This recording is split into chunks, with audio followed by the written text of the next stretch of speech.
مدیر کدام هست؟ بهش میگن دیگه. آقایون بذارین بیان دوباره، چون 40 نفر بودن. بذارین همه بیان. خب نه دیگه خنده ای نباشه. دکتر جان لطف کنید این مایکتون رو چیز کنید، ببندید دکتر. آقایون مایک همه رو ببندید. مایک رو میبندیم، مایک ها مایک رو همه. میبندیم، فقط 2 تا مایک میمونه. عذر میخوایم به خاطر اینکه 2 نفر فقط صحبت بکنن، مایک ها رو مجبوریم ببندیم. عذر میخوایم.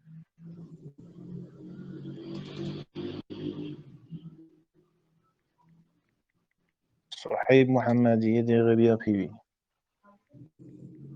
ببخشید کی قراره این وقت بگیره اینجا؟ وقت رو فکر کنم علیرضا بگیره یا دکتر غفوری. یه ناظر باید باشه برای عمل اهبازی. کی هستن یا چیز کنید معرفی خودتون ناظر، من برادر خودم مایان خودتون ناظر. من خودم میگیرم. من خودم هم میتونم بگیرم، حالا هر جور دوست دارید. نه خب باید ناظرم باشه، یه ناظر باید باشه. برادر مایان ناظرید شما؟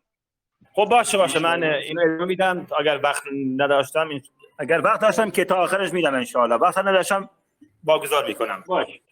حالا از کی ما شروع کنیم دوستان؟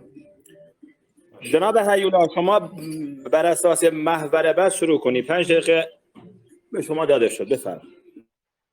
خب صبر کنید همه مایک‌ها بسته. آره مایک‌ها بسته. بسم الله. ببینید 22:46. خب 22:46 تا 22:51 میشه. بسم الله الرحمن الرحیم. به نام خداوند متعال. با یا طلب یاری از اهل بیت علیهم السلام شروع میکنم. بحث ما شهادت حضرت زهرا سلام الله علیها هستش. بعد 47 شده. ابن حجر عسقلانی فوت 852 هجری قمری و شمس الدین ذهبی 748 هجری قمری. ابن حجر عسقلانی در لسان المیزان و ذهبی در میزان الاعتدال می نویسند ان عمر رفض فاطمه سلام الله علیها حتی اسقطت محسن علیه السلام. لسان المیزان جلد 1 صفحه 261. عمر به فاطمه حضرت زهرا سلام الله علیها لگد داد که سبب سقط محسن علیه السلام گردید. البته ابن حجر این روایت را به دلیل وجود ابن ابی دارم در سند آن و به بهانه رافضی بودن وی رد می‌کند، در حالی که ذهبی در سیر اعلام النبلا وی را این گونه معرفی می‌کند. ابن ابی دارم امام الحافظ الفاضل ابوبکر احمد ابن محمد السری السری ابن یحیی ابن السری ابن ابی دارم اعلام النبلا جلد 15 صفحه 576 رقم 349 ترجمه ابن ابی دارم. ذهبی در جای نوشته کان موصوفا به حفظ و المعرفه الا انه یترفض، یعنی موصوف به حفظ و معرفت هستش جز اینکه رافضیه. سیر اعلام النبلا جلد 15 صفحه 577 رقم 349 ترجمه ابن ابی دارم. ذهبی در جای دیگر میگوید و قال محمد ابن حماد الحافظ کان مستقیم امر آمد و درهی. یعنی چی؟ محمد ابن حماد الحافظ چیه؟ گفته که این شخص مستقیم الامر هستش در تمام دهر، خب در تمام روزگار. سیر اعلام النبلا جلد 15 صفحه 578 رقم 349 ابن داره. ذهبی در میزان الاعتدال میگوید و قال محمد ابن احمد ابن حماد الکوفی الحافظ بعد ان ارخم موتی کان مستقیم الامر آمد و دهری. یعنی چی؟ بازم میگه چی؟ مستقیم الامر در تمام دوران. میزان الاعتدال جلد 1 صفحه 139 رقم 552 جمعه احمد ابن محمد ابن سری ابن یحیی ابن ابی دارم المحدث ابوبکر الکوفی. لسان میزان ابن حجر عسقلانی رقم 824 ترجمه احمد ابن محمد ابن سری ابن یحیی ابن ابی دارم المحدث ابوبکر الکوفی. هرچند که ذهبی نیز در ادامه وی را به همون دلیل رافضی بودن و به نقل همین روایت و برخی روایات دیگر در مذمت خلفا مذمت میکند. حتی به وی این چنین فحاشی میکند: شیطان معصر، پیرمردی گمراه و خطاکار. اما یا رافضی بودن یک راوی میتواند دلیل عدم وثاقت وی باشد؟ و آیا به مجرد رافضی بودن میتوان روایات فردی را کنار زد و باطل قلم داده بود؟ اگر این گونه باشد باید اهل سنت بر تعداد زیادی از روایات صحاح سته خط بطلان بکشند، زیرا مؤلفین صحاح سته در مورد بسیاری از رافضه حدیث نقل بودند که به عنوان نمونه من مورد اشاره می‌کنیم. یک، ببینین از اینا شما روایت نقل کردین، اینا رافضی هستن، اینا رو چه کار می‌کنین؟ بسیاری از روایات صحاح سته رو باید بذارین کنار به خاطر اینکه از رافضیان نقل کردین. این چی میگین؟ عبیدالله ابن موسی نبی درباره این فرد میگه کانه معروفن به رفض، به رافضی بودن معروف بود. سیر اعلام النبلا جلد 9 صفحه 556 ترجمه عبیدالله ابن موسی رقم 215. در جای دیگر میگوید و حدیث او فی الکتب السته، یعنی چی؟ احادیث او در کتب صحاح سته موجود است. سیر اعلام النبلا جلد 9 صفحه 555 ترجمه عبیدالله ابن موسی رقم 215. مزی نویسنده تهذیب الکمال میگوید تمامی صحاح سته از این شخص روایت نقل کردند. خب اینو چی میگین؟ بعد دومی جعفر ابن سلیمان و زبی. همین تمام نشد. 46 آخرش شروع کردم. آخر 46 شروع کردم. ببینید تا شروع کردم شد چرا؟ اجازه بدین. جعفر بن سلیمان زبی، علمای اهل سنت ایشان را رافضی و از شیعیان قالی می‌دانند. خطیب بغدادی از یزید ابن زریع نقل می‌کند که میگفت قال جعفر بن سلیمان رافضی، تاریخ بغداد جلد 5 صفحه 372، ذیل ترجمه احمد ابن لقدام سلیمان الاشعث ابن اسلم ابن سوید ابن الاسود ابن ربیعه ابن سنان ابوالاشعث الاجلی البصری رقم 2925. مزید نویس تعظیم الکمال میگوید در کتاب الادب المفرد و بقیه نویسندگان صحاح یعنی مسلم، ابو داوود، ترمذی، نسائی، ابن ماجه در کتب صحاحشان از این شخص روایت نقل کردند. تعذیب الکمال جلد 5 صفحه 43 ترجمه جعفر ابن سلیمان زبی رقم 943. بفرمایید. شما تمام. یه لحظه برادران ببینید جناب شکارجی، شما اینطوری که منابع رو ریس کردید و داره میخونید، اینطوری که مشکلی نیست. دیگه که حافظ مشکلی نداره واسه مشکلی نداره. من فکر کنم باید متن‌هایی که آماده کردن در گروه چیز کنن، ارسال کنن. نه خودم الان بنده رو نیاز نیست، الان خودم قراره که باش مناظره کنم. خب وقتم الان شروع دیگه. مشکلی نیست. خب باشه شما وقت دارید تا 58. بسیار ممنون. خب اولا همین یک سایتی میذارم تو چی، همین مطالبی که داشت میگفت همین جا میخوند، همین ویکی فقه شیعه. خب اما جواب مطالبی که ایشون فرمود اصلا ایشون روایتی نخوند. یک ساعت داشت میگفتین که رافضیه چون این رافضی روایتش رد کردن و نکرده. اینا نگاه کن نص الان بخون، همون لسان المیزان که اونجا تغطیه کردن براتون گذاشتم، اینجا الان من برات میخونم. ایشون در ترجمه در شرح حال یک شخص همون ابن ابی دارم هست. خب ابوبکر الکوفی الرافضی الكذاب، این ابن حجر در همین لسان میزان میگه. بعدش میگه اینکه اقوال علما رو در راجع همین ایشون مثلا میاره، میگه رافضی غیر ثقه، از امام حاکم میاره و اینا. بعدش میگه وقال محمد ابن احمد ابن حماد الكوفي الحافظ بعد ان ارخ موته، اینکه سال وفاتش رو نوشته بود، چی گفت؟ كان مستقيم الامر عامة دهره ثم في آخر أيامه كان أكثر ما يقرأ عليه المثالب حضرته، ورجل يقرأ عليه أن عمر رفس فاطمة حتى أسقطت بمحسن. خب تا اینجاش تموم میشه. همین راجع همین افسانه کشتن حضرت زهرا. خب اینجاش کجا روایت بود؟ این داره یک نقلی میکنه، میگه ایشون در اول عمرش مثلا آدم خوبی بود ولی بعدا مثلا به رافضیگری و چیزهایی مثلا سخنان یا قصه های دروغین بهش میگفتن و مردی کنارش میگفت ان عمر رفس فاطمه حتی اسقطت بمحسن. اصلا این روایت نیست. اینو باید بدون آن یک ساعت رفتی که مثلا اون بخاری از شخص رافضی روایت کرده، نه این روایت نیست. از من نگاه کن، من نصیحتی میکنم، خیلی هم برات آسون میکنم. نگاه کل اهل تشیع که اینجا اومدن و شما مثلا اینقدر اصرار کردین که با شما مناظره کنیم، من بهت میگم اول کار همون کتب تشیع رو رجوع کن، یک روایت صحیح در این باره اثباتش کن. بیاین که بگو مثلا همین سند هست، همین متن هست، اینکه دلالت صریح داره در همین مسئله مورد نظر. و همچنین سندی صحیحه.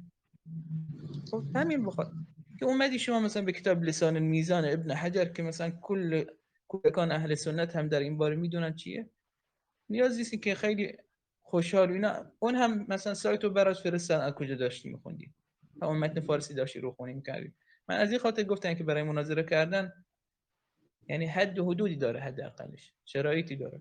ما الان که خودت اومدی همین که هست براتون خوندم. اما اینکه گفتی امام ذهبی در مورد چی گفته، میگه شیخ ظالم معثر، پیرمرد گمراه و خطاکاری است، در سیر اعلام النبلا که کامل خوندی اول کار. خب همین روایتی که به قول خودت اسمش روایت گذاشتی خوندم که اصلا روایتی نبود. اینو مختصر اگه وقت داشته باشن دوباره میگم، این تکرارش میگم که متوجه بشی. میگه یک شخصی کنارش نشسته بود، کنار ابن ابی دارم، و بهش میخوند ان عمر رفس فاطمه حتی اسقطت بمحسن. اصلا اون شخص کی بوده در این ذکر نشده، چه سندی داشته، اصلا قصه میخونده، اصلا کتاب داستانی بوده، اصلا کتاب مثلا فیلمی شاید مثلا روخانی میگه، من نمیدونم. ولی چیزی که شما استدلال میکنید این روایت نیست. اگه مثلا در ابتدای همین مناظرتون قوی ترین دلیلت هم باید ذکر کنی همین باشه دیگه، با ولی اینکه بعدش چی میشه. خب من وقت دیگه هم نمیخواد. بفرمایید آقای شکارچی ببینیم چه جوابی داری. البته جواب بده، اینکه قبل اینکه مثلا ادله دیگه بیاری همین رو جواب بده که مثلا بنده اینو گفتم بدون چی گفتم حداقلش. السلام علیکم و رحمت الله. وقت دیگر رو نمیخوام. علیکم السلام و رحمت الله. جناب شکارچی شما وقت شما از اینا شروع شده بفرمایید. بسم الله الرحمن الرحیم. ببینیم من یک بار خوندم، دوباره حالا ظاهرا دوباره میخواد من بخونم. ببینین ابن حجر عسقلانی و شمس الدین ذهبی چی گفتن؟ ان عمر رفس فاطمه حتی اسقطت به محسن. لسان المیزان جلد 1 صفحه 268. عمر به فاطمه سلام الله علیها لگد زد که سقط محسن علیه السلام گردید. بعد گفتم چی؟ ابن حجر به خاطر وجود ابن ابی دارم در سندش و رافضی بودنش اینو رد میکنه. ذهبی در سیر اعلام النبلا چی میگه؟ میگه ابن ابی دارم الامام الحافظ الفاضل. خب بعد رقم صفحه رو گفتم، سیر اعلام النبلا جلد 15 صفحه 576 رقم 349 ترجمه ابن ابی دارم. بعد گفتم ذهبی در جای دیگر چی میگه؟ به خاطر میگه کان موصوف بالحفظ والمعرفه الا انه یترفس. یعنی چی؟ موصوف به حفظ و معرفت بود جز اینکه رافضی بود. سیر اعلام النبلا جلد 15 صفحه 577 رقم 349. ذهبی جای دیگه چی میگه؟ میگه قال محمد ابن الحماد الحافظ کان مستقیم الامر امت دهری. خب چرا میای تدلیس میکنی میگی در ادامه محمد ابن حماد الحفاظ این گفته؟ سیر اعلام النبلا جلد 15 صفحه 578 رقم 349 ترجمه ابن ابی داره. ذهبی در میزان الاعتدال چی میگه؟ گفتم کان مستقیم قال محمد ابن احمد ابن محمد الکوفی الحافظ بعد ان عرخ موتی کان مستقیم الامر امت دهر. رقم صفحهشو گفتم. بعد استدلالای دیگه کردم که شما خلاصه الان از شیعه خواستی، ما از شیعه میاریم. چشم، الان از شیعه رو برات میذارم. ببینین مرحوم کلینی در کافی می نویسد چی؟ محمد ابن یحیی عن الامرکی ابن علی ابن جعفر عن اخی ابی الحسن علیه السلام قال ان فاطمه علیه صدیقه شهیده. خب شهید یعنی چی؟ کافی شریف شیخ کلینی جلد 1 صفحه 58 باب مولد الزهرا سلام الله علیها حدیث 2 ترجمه روات. خب محمد ابن یحیی شیخ مرحوم کلینی رضوان الله علیهما، مرحوم نجاشی درباره وی چی میگه؟ محمد ابن یحیی ابو جعفر العطار القمی شیخ اصحابنا فی زماننا ثقه عین کثیر الحدیث له کتب رجال نجاشی صفحه 353. الامرکی ابن علی نجاشی درباره وی میگوید الامرکی ابن علی ابو محمد ابن البوفکی و بوفک قریه من قرى نیشابور، یعنی روستایی از روستای نیشابور. شیخ من اصحابنا ثقه. ثقه یعنی چی؟ روی عنه شیوخ اصحاب، یعنی راستگو شیوخ اصحاب ما از اون نقل میکنن. رجال نجاشی صفحه 303. علی ابن جعفر نفر بعدی شیخ توسی درباره وی میگوید علی ابن جعفر اخو موسی ابن جعفر ابن محمد ابن علی ابن الحسین ابن علی ابن ابی طالب علیهم السلام جلیل القدر ثقه. الفهرست شیخ توسی صفحه 151. خب این از شیعه. بازم از شیعه دارم، نگاه کنین. سلیم ابن قیس به نقل از سلمان فارسی آورده است چی حضرت زهرا سلام الله علیها فرمود در کتاب سلیم ابن قیس تحقیق اسماعیل انصاری صفحه 150. حضرت زهرا سلام الله علیها فرمود ای عمر ما را با تو چه کار است؟ جواب داد در را باز کن وگرنه خانه تان را به آتش میکشیم. فرمود ای عمر از خدا نمیترسی که به خانه من وارد میشوی؟ ولی عمر ابا کرد از اینکه برگردد. عمر آتش طلبید و آن را به در خانه شعله ور ساخت و سپس در را فشار داد و باز کرد و داخل شد. خب این چیه؟ کتاب سلیم ابن قیس کتاب بی‌اعتباریه. خب پس دو تا از شیعه دادم. بعد پشیمانی ابوبکر در آخر عمر، شما اینو چی میگی؟ خب میدونی موضوع چیه دیگه. خب الان من بگم موضوع رو. بعد بخاری در صحیح خودش نمیگه حضرت زهرا سلام الله علیها با عمر با ابوبکر قهر کرد تا آخر و باش حرف نزد تا فوت شد؟ خب اینه که شما در صحیح شما دیگه. خب چرا قهر کرد؟ مگه شما نمیگین امام خلیفه برحقه؟ خب خلیفه برحق چه طبق 12 خلیفه چی میشه؟ امام میشه دیگه، نمیشه؟ امام برحق نمیشه؟ خب من مات به غیر امام مات میتتن جاهلیه. شما این جواب بده آیا امام حضرت زهرا سلام الله علیها کی بود؟ خب اگه امامش با امامش ابوبکر باید امامش بوده باشه دیگه، چون شما میگی خلیفه برحق ابوبکر بوده. خب اگه امامش با ابوبکر قهر کرد امامش کی بود؟ خب شما تهدید رو قبول دارین؟ در گروه‌های شما دیدم تهدید عمر به حضرت زهرا سلام الله علیها رو. خب اگه تهدید رو فقط قبول کنین کافیه. چرا؟ چون که در صحیح بخاری آمده غضب حضرت زهرا سلام الله علیها، غضب پیامبر اکرم صلی الله علیه و آله و سلم و در نتیجه غضب خداوند متعال، یا آزار حضرت زهرا سلام الله علیها مساوی آزار حضرت پیامبر اکرم صلی الله علیه و آله و سلم، مساوی ببخشید تموم کنم، و مساوی آزار خداوند متعال. خب وقتی که کسی خداوند متعال رو آزار کنه کافر هست یا نیست؟ عمر حضرت زهرا سلام الله علیها رو آزار کرده، در نتیجه پیامبر اکرم صلی الله علیه و آله وقت تموم شد آقای شکاش. تموم شده دیگه، چیزی نه. بفرمایید مثلا شما وقت خودتون گرفت. چی بگیم والا؟ نگاه کنید اولا در مورد همین روایت که دوباره تکرار و مکررات کرد و جوابی هیچی نداشت. خب نگاه کن تا این متن تو گروه میذارم، نگاه کن اصلا سندی براش هست؟ اصلا نیاز هست اینکه مثلا اینکه بگی اینکه صحیح بخاری درش مثلا روایت رافضیگری و اینا هست؟ اصلا من میگم بهت این روایت نیست در لسان میزان که شما داری میخونید نیست. الان در گروه قرار میدم. خب نگاه کن بخون. كان مستقيم الامر عامه دهری ثم في آخر ایامه. اینو نخوندی اینجا قطع میکنم براتون تو سایت ها. خب میگه ثم في آخر ایامه كان اكثر ما يقرا عليه المثالب حضرته ورجل يقرا عليه ان عمر رفس فاطمه. خب این سندش کجا؟ اصلا اون رجل کی بوده؟ کی براش این قصه رو میگه؟ من از این خاطر میگم دیگه تکرار مکرر نکن، همین متن بخون بدون تقطیع از لسان میزان برات آوردن. اما اینکه راجع روایت صدیقتون شهیده، نگاه کنید. اول در مورد سندش بهبودی اینو تضعیف کرده، در همین صحیح کافی که نیاورده همین دلالت بر تضعیفش هست و همه اینو میدونن. خب اما در مورد اصلا سندش مناقشه نمی‌کنیم. بگو شما صحیحه، ولی کی گفته این اصلا شهید اینجا به معنای قتل یا به معنای که شهادت در راه خدا به اون معنایی که کشته شدن معنی داشته باشه؟ من میگم یک روایتی بیان که سریع باشه. نگاه کن از علمای تشیع محمد حسین فضل الله در مورد شهید چی میگه؟ میگه و بعض الناس ان فاطمه كانت صديقه شهيده، میگه و بعض الناس يحملون كلمه الشهيده على الشهاده وهي القتل. میگه بعضی مردم اومدن این شهید رو معنای قتل گرفتن، لكن الظاهر ان المقصود بها انها تشهد على الناس. مقصود این چیه؟ شهادت به معنی چی دیگه هست، اینکه شهادت دادن و گواه دادن بر مردم هست. والله تعالى تحدث في القرآن عن الصديقين والشهداء و این هم دلیل داریم براش. نگاه کنید مثلا در بهار الانوار یک بابی هست که اون باب اولین آیه آورده والذین آمنوا بالله و رسوله اولئک هم الصدیقون و شهداء عند ربهم.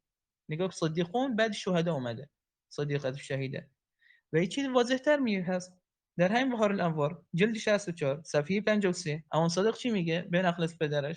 میگه ما من شیعتنا الا صدیق شهید، ما من شیعتنا الا صدیق شهید. کل شیعیان صدیق و شهید هستن و فاطمه یکی از اینا هست و این هم شهادت این که برای کل امت هم هست. در قرآن هم اگه نگاه کنید اصلا به معنای کشته شده اینا نیست. و كذلك جعلناكم امه وسطا لتكونوا شهداء على الناس، معنی گواهه و این صراحتی نداره اصلا، نقل واقعی هست نه چیزی هست.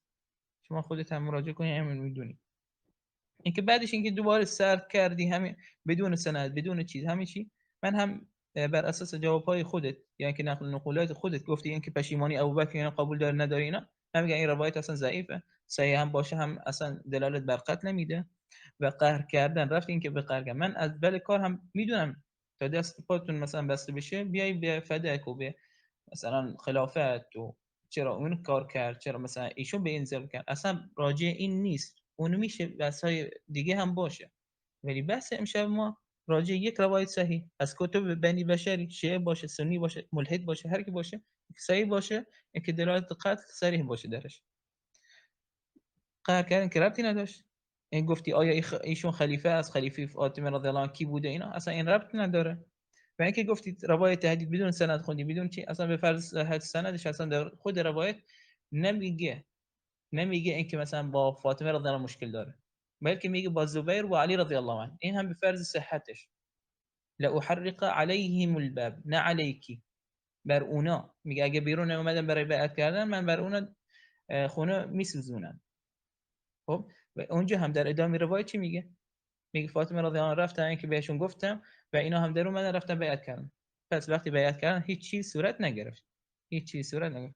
حالا که شما مثلا یک روایت البته خوندید در مورد از کتاب سلیم ابن قیس اسرار آل محمد، نگاه کن کتاب گفتی آیا معتبر نیست، من از 20 عالم برات میخونم اولشون خویی میخونم. خب میگه والصحيح انه لا طريق لنا الى كتاب سلیم ابن قیس، میگه همون راوی که محمد ابن علی الصیرفه هست میگه هو ضعیف کذاب. بله وقت 30 ثانیه تمام وقت 30 ثانیه وقت داریم. چشم.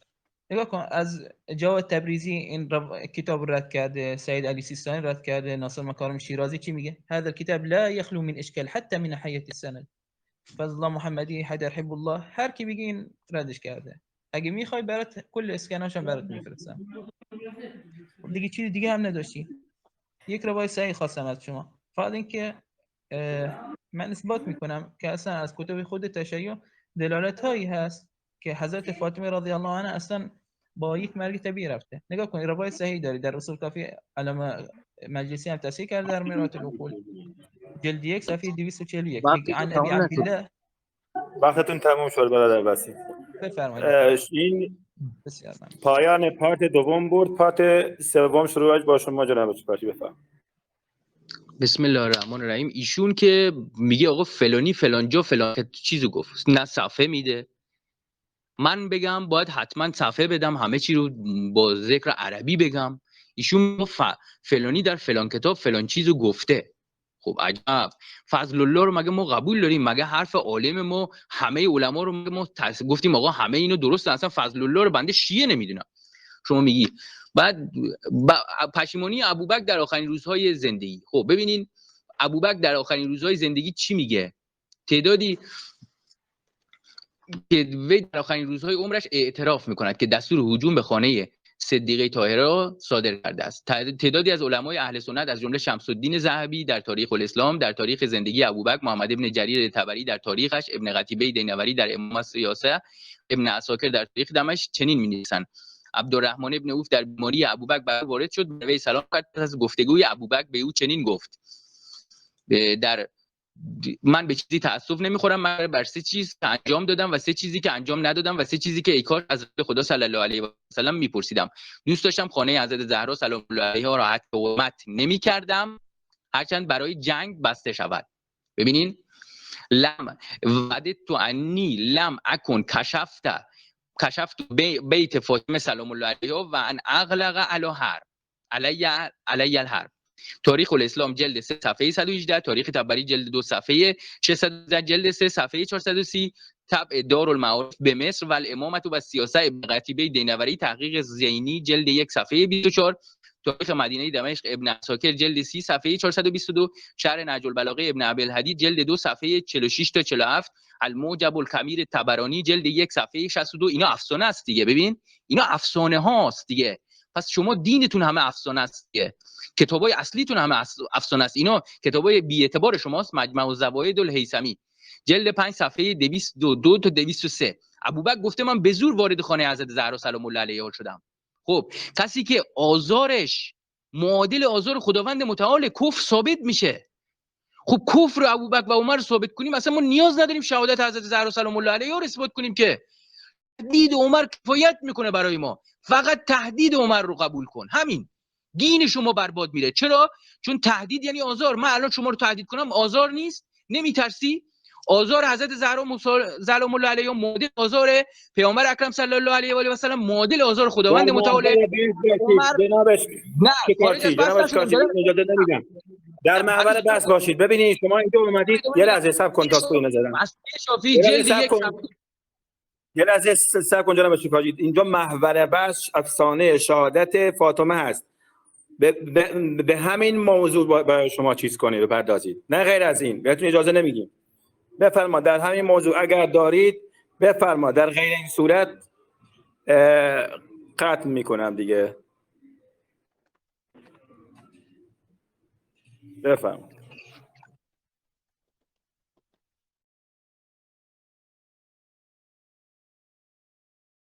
شکارچی بفرما. این ادامه منابع رو میگم. مروج الذهب مسعودی شافعی جلد 1 صفحه 290، میزان الاعتدال ذهبی جلد 3 صفحه 109، لسان الميزان ابن حجر جلد 4 صفحه 189 و کنز المال المتقی الهندی جلد 5 صفحه 131. خب اینا ابوبکر پشیمونه که خانه حضرت زهرا سلام الله علیها رو حد حرمت کرد، کشفتو، یعنی به زور وارد شدم. خب جالب این است که برخی از علمای اهل سنت به خاطر حفظ ابوبکر روایت رو این گونه تحریف میکنند و اما اینی ما الا علی ثلاث فلتهن، یعنی چی؟ آگاه باشید که بر 3 چیز که انجام دادم غصه میخورم و 3 چیز که انجام ندادم، 3 چیز که دوست داشتم آن را از رسول خدا صلی الله علیه و آله و سلم میپرسیدم. دوست داشتم که من فلان کار را نمیکردم به علتی که آن را ذکر کرد. ابو عبیده میگوید من نمیخوام بگویم ابوبکر چه گفت. تصحیح ضیاء المقدسی.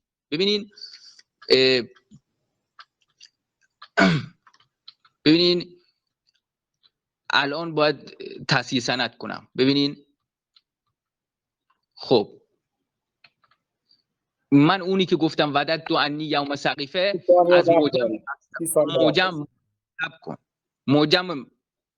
چقدر وقت دارم؟ صبر کن. موجم مستعجم البکری الاندلسی جلد 3 صفحه 1076 1077. تصحیح ضیاء المقدسی که ذهبی در تذکرة الحفاظ جلد 4 صفحه 1405 و 1436 از وی با عناوین الامام العالم الحافظ الحجه محدث الشام شیخ السنه جلد جیلن سقن دینا زاهدن و ورعن عالما بالرجال یاد میکند که این روایت را تصحیح کرده و میگوید هذا حدیث حسن عن ابی بکر الاحادیث المختاره جلد 10 صفحه 90 تا 88 تا 90. این روایتی نیکوست از ابوبکر. خب توثیق الوان ابن شما تمام شد. 15 ثانیه هم بهتون اضافه وقت دادم به خاطر همین قطع کردن. برادر بسیم شما بفرمایید. خب بسیار ممنون. حالا من چی رو جواب بدم؟ من موندم، یعنی موندم این چی داره شرح میده، چی داره میگه. گفتیم در مورد یه لحظه من برادر بسیم یه لحظه ببینید جناب شکارچی، موضوع بحث و محور بحث شهادت سید فاطمه رضی الله عنها هست. در محور بحث باشید لطفاً، نه در من سوال غضب و ببین من سوال از این چیزا. در محور بحث باشید، مناظره رو منحرف نکنید لطفاً، چون من به بنده خط میکنم اگر منحرف کنید. اگه هجوم به هجوم، آتش زدن، آزار رسوندن، اینا همه با هم یک چیز نیست. خیر، غضب کردن یه موضوع دیگه است که قبلا هم به جواب داده شده. این موضوع رو دخیل نکنید، ادغام نکنید. چرا خارج از شهادت؟ اینو به من بگین. مگه هجوم؟ خب آقای بسیم بفرما، این دفاعیتمون میکنه. برادر بسیم بفرمایید. میدونم اینا که چیز دیگه ندارن. اومد از همون لسان میزان شروع کرد و گفت آخرش موند درش.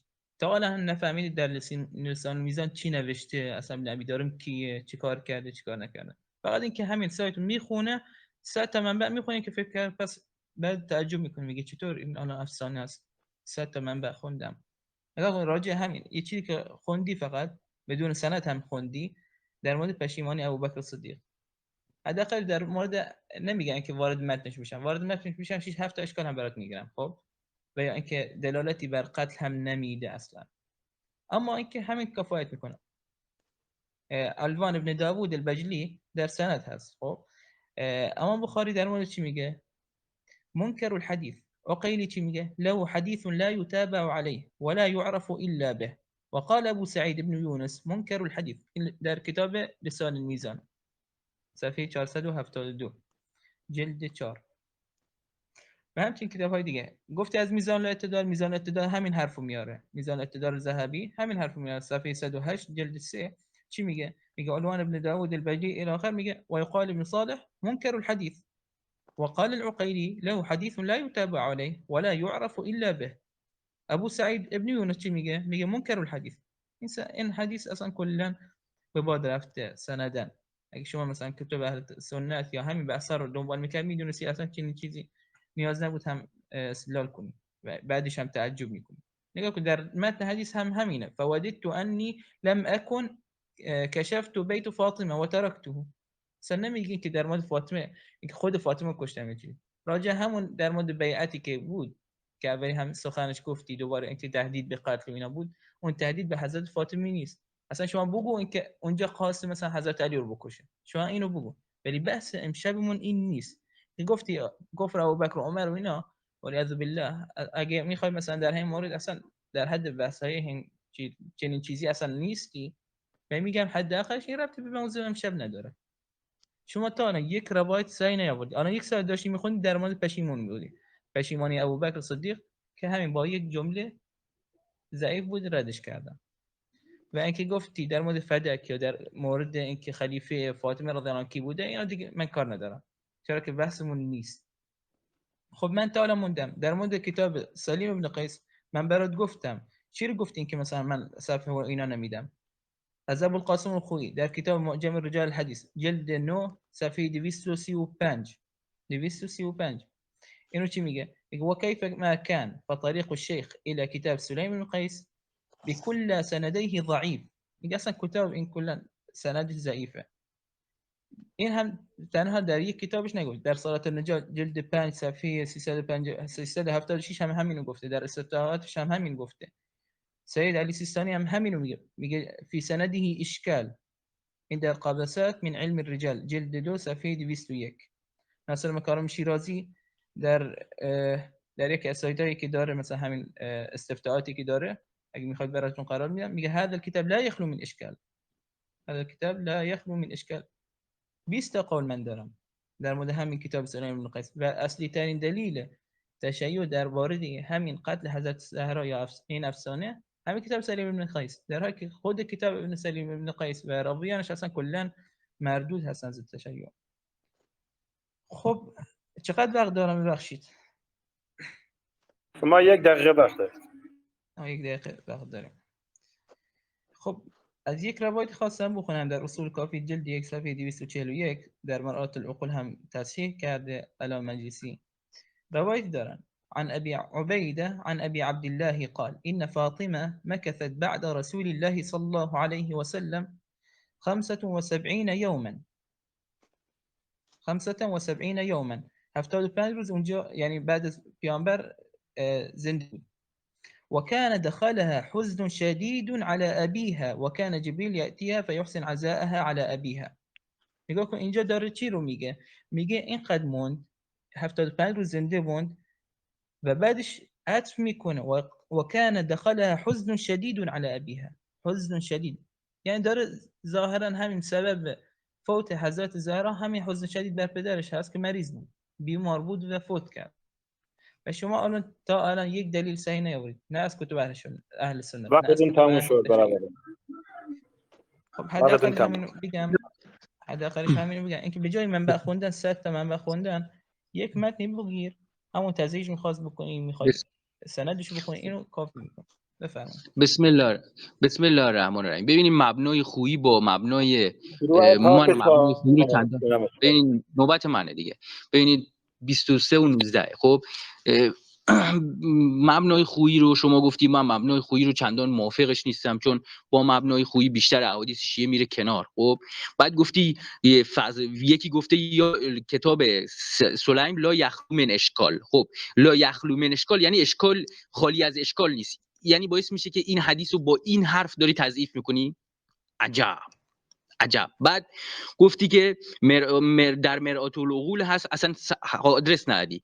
گفتی دخل حزنا شدیدا علی ابیها. خب این چه ربطی داره؟ یعنی که حضرت زهرا سلام الله علیها به خاطر اینکه حزن شدید داشت نسبت به فوت پدرش، یعنی اینکه از چیزای دیگه اصلا ناراحت نبود؟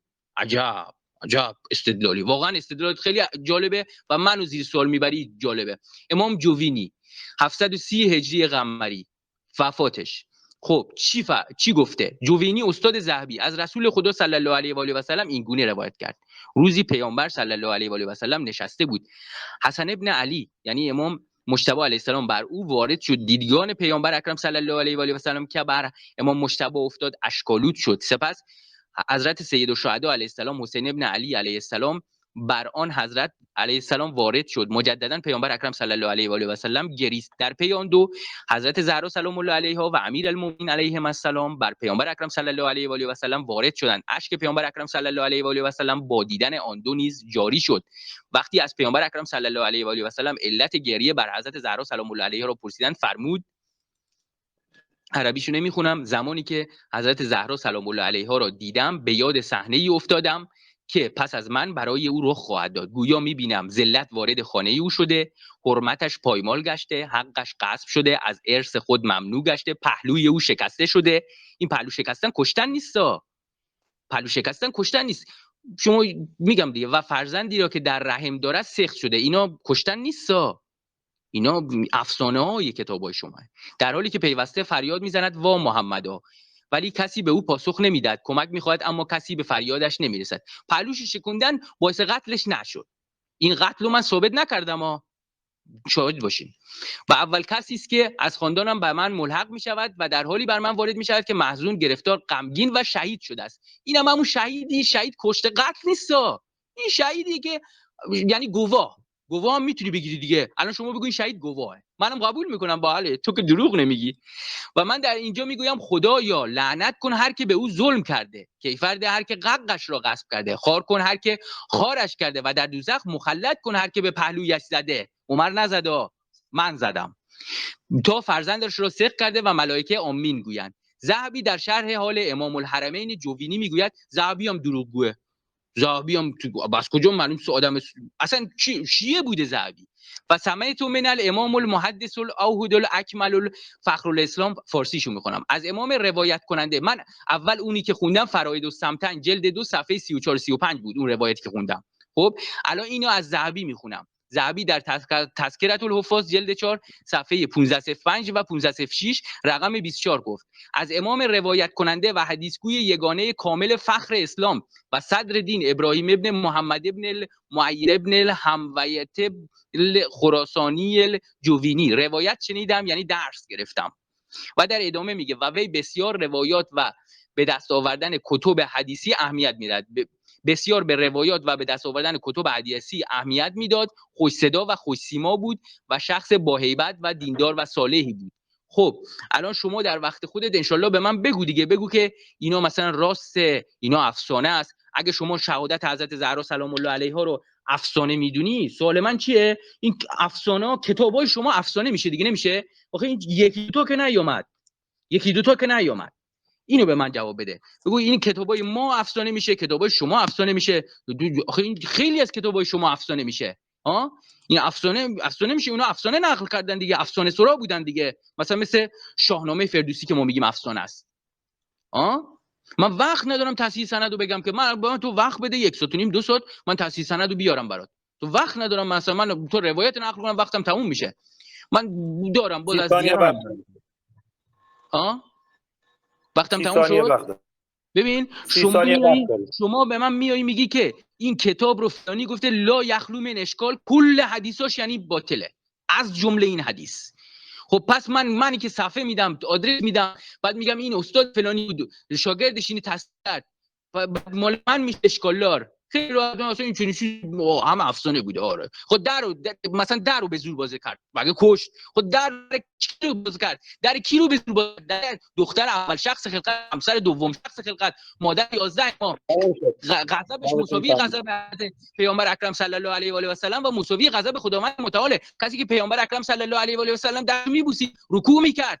خب تحدیث تقبیل الید و منکری خب شما اومدید، کافیه آقای ما شکاری. اومدید. آقای شکاری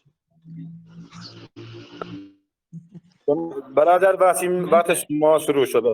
بسیار ممنون. من موندم این چرا اصلا آقای شکارچی هیولا خونسردی تو حفظ کن، درست بخون، همون عربیش هم میخوندی هم کفایت میکرد. عربیش نخوندی هم خودمون میدون چی داری میخونی. این که گفتید اول کار گفتی با مبانی خویی قبول ندارم و موافق نیستم. من که نمیگم اصلا فقط چی، فقط خویی قبول ندارم، بلکه 20 تا برات میارم، بیشتر هم دارم. خب 20 عالم تشیع هست این که اینو رد کردم. نگاه کن اینکه گفتی اینکه چرا لا یخلو من اشکال، اینکه این دلالت بر چی نمیده. الان یه قول قوی تر برات میخونم اینکه بدون چیه. شیخ مفید نگاه کن چی میگه.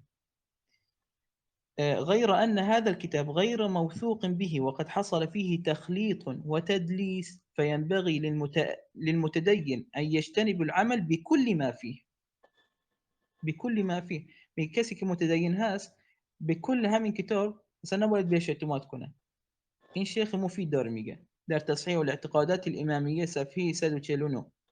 بعد نگو صفحه برات نخوندم. خب و حتی مثلا برخی علما مثلا ابو الحسن الشعرانی میگه والحق ان هذا كتاب موضوع لغرض صحيح. موضوع يعني موضوع هست ولی برای یه قصد صحیح بوده.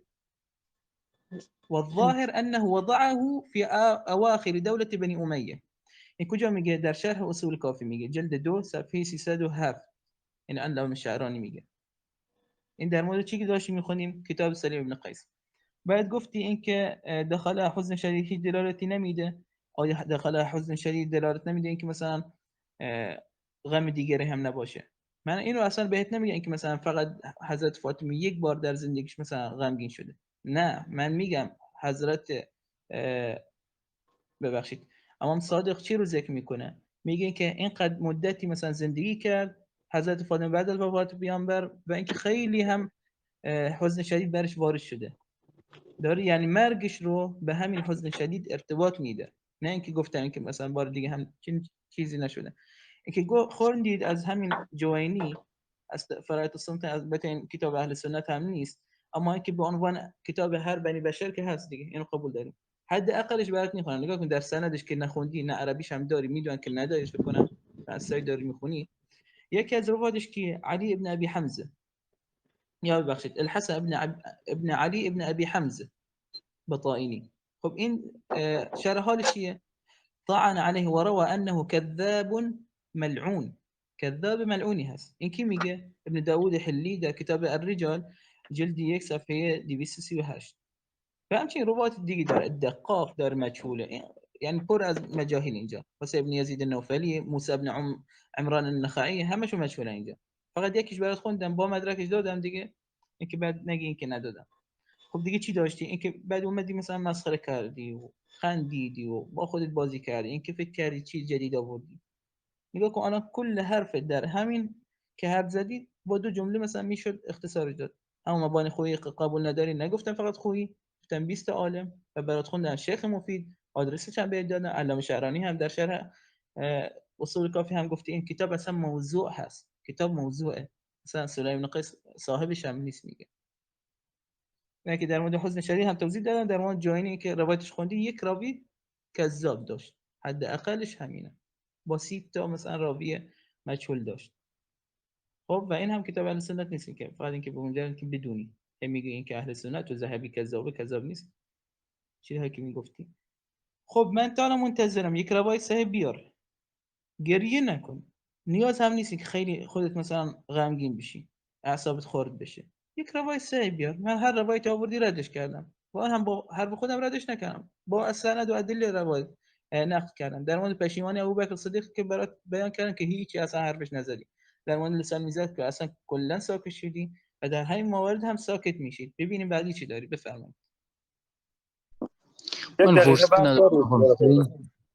ببینید من فرصت ندارم که بخوام تصحیح سند رو آنچنان بکنم که شما به من فرصت اگه بدین. نه بله آقای شکارچی به جای اینکه نه خندو نیستند و اینا فارسی میخونی، همون عربیش بکن کافی می. آقای وسیم تایم منه. خب من عربی هر چیزی که گفتمو دارم، تایم وقت ندارم من بخوام تصحیح سند کنم. آره تو با من ساعت مناظره کردی 3 ساعت، من تصحیح سند میوردم برات، خیلی جالب. تو میگفتی تصحیح سند، تو الان دیدی وقت کم اومد، نوبت منه، لطفا حرف نزنید. خب بعد علامه بلاازری جناب شکارچی وقتتون رو گرفتم. پارت پنجم بفرم. علامه بلاازری فوت 270 هجری. اصحاب الاشراف بلاازری جلد 1 صفحه 506. من وقت ندارم عربی رو بخونم. ان ابابکر ارسل الی علی علیه السلام، تا ادامه میده فی ما جاء به ابوک. ابتدا آخر اول و آخر عربی رو خوندم. ابوبکر به دنبال امیرالمومنین علیه السلام برای بیعت کردن فرستادن. امیرالمومنین علیه السلام از بیعت با ابوبکر سرپیچی کرد. ابوبکر به عمر دستور داد که برود و او را بیاورد. عمر با شعله آتش به سوی خانه حضرت زهرا سلام الله علیها رفت. حضرت زهرا سلام الله علیها پشت در خانه آمد و گفت ای پسر خطاب، اینا افسانه ها، من افسانه دارم میخونم مثل شاهنامه فردوسی. ای پسر خطاب، مسخره‌ام نمیکنم شما خودتون دارین میگین افسانه است، منم قبول میکنم اینا افسانه است. کتاب شما میشه افسانه است دیگه. ای پسر خطاب، این که از شیعه نمیخونم، از کتاب علامه بلاازری دارم میخونم دیگه، اصحاب الاشراف. گفت ای پسر خطاب، آیا تو که میخواهی در خانه را بر من آتش بزنی؟ عمر پاسخ داد آری، این آنچه را که پدرت آورده محکم‌تر میسازد. ببین یعنی آدم با یک گناهکار، یعنی با یک قاتل آدم اینجوری صحبت کنه؟ آره. با دختر اول شخص خلقت آدم اینجوری صحبت میکنه؟ خب ادامش شد که نوشته نیست که، ادامش اینجا نوشته. ادامش شما میگین آقا تو قتل اثبات کن. خب طرف اومده خونه رو گفته من آتش میزنم. 30 سند روایت بلاازری روایت رو با این سند نقل میکند. ببینین المدائنی اسلمت محارب عن سلیمان التیمی و عن ابن اون مدائنی رو من ابتدا چی میکنم. ذهبی درباره وی می‌نویسد چی؟ المدائنی علامه حافظ صادق. بعد تا ادامه میده تا عالی الاسناد، یعنی چی؟ در کجا میگه؟ در ادامه از قول یحیی بن معین می‌نویسد قال یحیی ثقه ثقه. خب من همه رو نمیتونم بخونم چون وقت ندارم. ثقه. یحیی بن معین در مورد او 3 بار گفت او مورد اعتماد است، او مورد اعتماد است. احمد ابن ابی خصیمه میگه از پدرم شنیدم نام این شخص که یحیی بن معین در مورد او این مطلب را گفت، پدرم گفت نام او مدائنی است. خب و نیز نقل میکند در کجا؟ در سیل اعلام النبالا ذهبی جلد 10 صفحه 401. ابوالحسن مدائنی از علمای تاریخ بود و عالم به جنگ‌ها و غزوه‌ها و شعر بود. ادامه نمیدم. ابن حجر می‌نویسد ابو غلابه میگوید حدیث رو برای ابا عاصم و نبیل این فعلا نمیدونم ادامه بدم، وقت ندارم. ببینین مسلمت ابن محارب، خب ابن حبان او را در کتاب ثقات توثیق نموده است. از ثقات ابن حبان جلد 7 صفحه 49. خب بعد دیگه من بیشتر نمیتونم توضیح بدم چون وقتم ندارم. خب واقعا توثیق زیاده. عبدالله ابن اون، خب برخی اشکال کردن که این که روایت در اینجا مقطوع است، چون که وی از صحابه روایتی نقل نکرده است. در که سفتی از علمای بزرگ اهل سنت در مورد ابن اون میگوید کان یمکن السماع من طائفه من الصحابه. الوافی بالوفایات جلد 17 صفحه 397 390 ذیل ترجمه الحافظ المزنی عبدالله ابن اون ابن ارتبان ابو اون المزنی رقم 320. حتی روایتی وجود داره که حکایت از صحابی بودن این شخص دارد. چنانچه ابن سعد در طبقات الکبری میگوید چی؟ ابن اون خیلی دوست داشت پیامبر اکرم صلی الله علیه و آله و سلم، بالاخره این توثیق نصیب او شد و مدت کوتاهی قبل از وفات حضرت سلام الله علیه توانست حضرت رو ببیند. دوست داشت ببینه پیامبر رو اکرم صلی الله علیه و آله و سلم رو و به خاطر این دیدار بسیار خوشحال بود. طبقات الکبری جلد 7 صفحه 198 ذیل ترجمه عبدالله ابن اون ابن ارتبان رقم 32 چاپ دار الکتب العلمیه بیروت لبنان. خب حتی فرض کنیم که ابن اون تابعی باشد، باز هم ضرری به این روایت نمیزنه، چرا که پدر علم رجال اهل سنت شعبت ابن حجاج درباره وی میگوید چی؟ شک ابن اون برای من از یقین دیگران بهتر و قابل قبول تر است. مقدمه الجر و تعدیل صفحه 145. خب من دیگه دارم مطلب دارم، متاسفانه وقت ندارم. اگرم من 40 ثانیه وقت دارید. 40 ثانیه وقت ببینین دارید. ابن قتیبه دینوری چی میگه؟ ببینین میگه در امامت و سیاست تحقیق شیری جلد 1 صفحه 30. افسانه دارم میخونم دیگه. بوده توی قدیما تو افسانه میخوندن، توی قهوه خونه ها فردوسی رو میخوندن، من دارم افسانه میخونم. الامامت و سیاست ابن قتیبه دینوری تحقیق شیری جلد 1 صفحه 30. ابوبکر به دنبال عده‌ای که حاضر نشده بودند با او بیعت کنند بود، همون افرادی که نزد امیرالمومنین علیه السلام تجمع کرده بودند. لذا عمر را به دنبال آنها فرستاد. عمر سر رسید، آنها را صدا کرد ولی آنها اعتنایی نکرده و از خانه خارج نشدند. عمر هیزم خواست و گفت از نفس نفس عمر به لا تخرجن او لعرقن علی من و هم خدایی که جان عمر در دست اوست سوگند یاد میکنم که بیرون بیایید وگرنه خانه رو با کسانی که در آن هستند آتش زد. به عمر گفتند ای ابو حفص، حضرت زهرا سلام الله علیها این خانه است. عمر پاسخ داد صحبتتون تموم شد. چون آتش نکشت پس نکشته دیگه. اینجا فقط توافق میستم ادامهش که نوشته نیست. نه پس نه خون سردی تو حفظ کن. وقتتون تموم شد. تشکر شما. بفرمایید جناب رئیس. سبحان الله چی بگیم والا. خب به هر حال الان کل بفرمایید وقتتون رو گرفتم. خب بسیار ممنون. کل مواردش که در همین سخنش که گفت ادله بیان کرد، یکیش از اصحاب الاشراف هست و دومیش هم همین از به قولش ابن قتیبه در سیاست و الامامت و سیاست. خب راجع اصحاب الاشراف بگین که روایتش مردوده. مردود هم نباشه تهدیدی هست به حضرت علی رضی الله عنه و زبیر و هیچی دخلی با حضرت فاطمه هم نداره و اونجا هم بیان شده که بعدن که حضرت فاطمه بهشون میگن برید بیعت کنید و الا چنین قسمی خوردن، پس ایشون خارج شد و رفت بیعت کرد. ببخشید امام علی با حضرت زبیر رفتن بیعت کردن و هیچ قتل و چیزی صورت نگرفت. میدونم این دلیلتون چیه، از ولی کار هم بهتون گفتم چنین چیزهایی تکرار نکنید. اما که از نظر سندی چیه؟ نگاه کن سندش اینه: عن المدائني عن مسلمة ابن محارب عن سليمان التيمي عن ابن عون.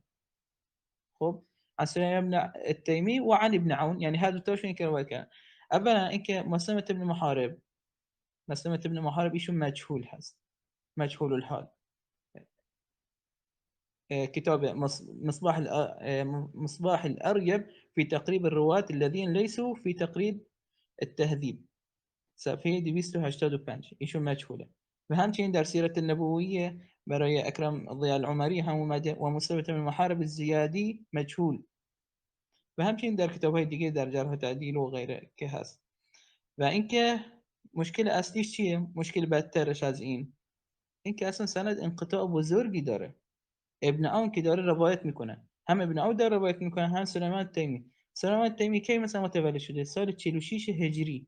سال 46 هجری متولد شده، اما حضرت فاطمه کی وفات کرده؟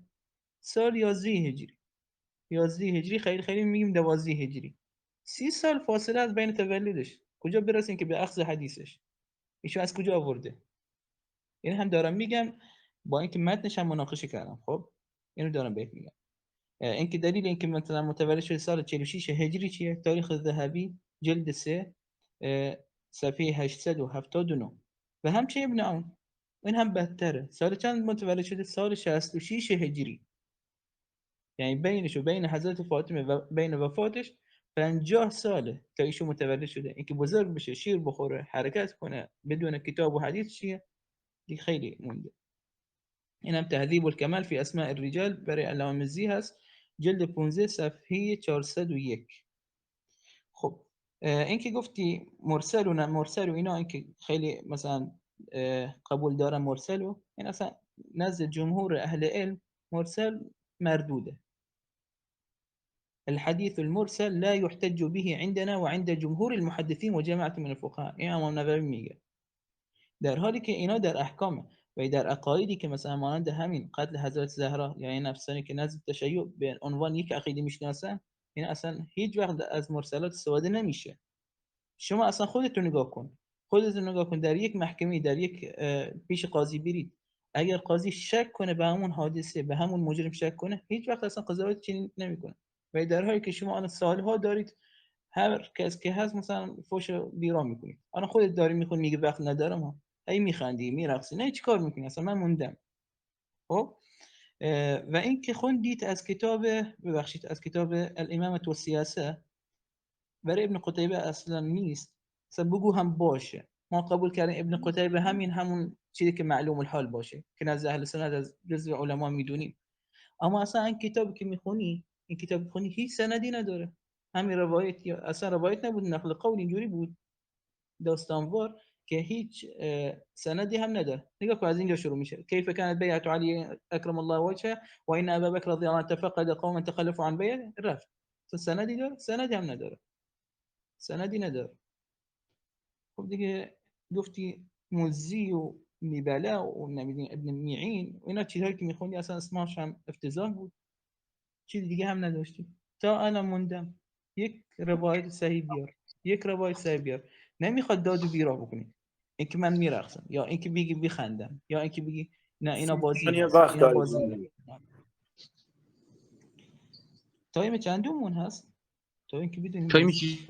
پنجم هست، پارت پنجم 20 ثانیه وقت دارید. 5 بله. آره خب دوستان، تا الان روایت صحیح ما ندیدیم. این روایتی که میگه اصلا هر روز من در گروه هم قرار میدم و توضیح دادم، ایشون از سایت باز کرده داره میخونه و هیچ هم نمیدون چیه، از همون لسان میزان قوی ترین دلیلش بیان کرد تا الان رسیدیم که هیچ دوست تموم نداشت. نشد. وقت شما تموم شد دیگه برادر. الان تموم شد، الان وقتشون تموم شد. شکاشی الان تموم شد. بفرما بسم الله جناب شکاشی، پارت بسم الله الرحمن الرحیم. ببینین شما میگین سند، افسانه سند میخواد؟ نه دیگه، من افسانه دارم میخونم، افسانه سند نمیخواد که بخوام نقل مجلس کنم، بادمجون دارم واکس میزنم، من حرفی نزدم، من دارم بادمجون واکس میزنم. ببخشید. انتساب کتاب الامامه و سیاست به ابن قتیبه. ببینین این کتاب بارها با نام مؤلف آن یعنی ابن قتیبه دینوری در مصر و سایر کشورها چاپ شده. خب الان مثنوی معنوی مال مولوی هست، این چاپ میخوره یعنی مال مولوی نیست؟ منکر کتابی که با نام ابن قتیبه دینوری در مصر و سایر کشورها چاپ شده، حتی چندین نسخه خطی از این کتاب در سراسر دنیا از جمله در کتابخانه‌های مصر، پاریس، لندن، ترکیه و هند موجود است.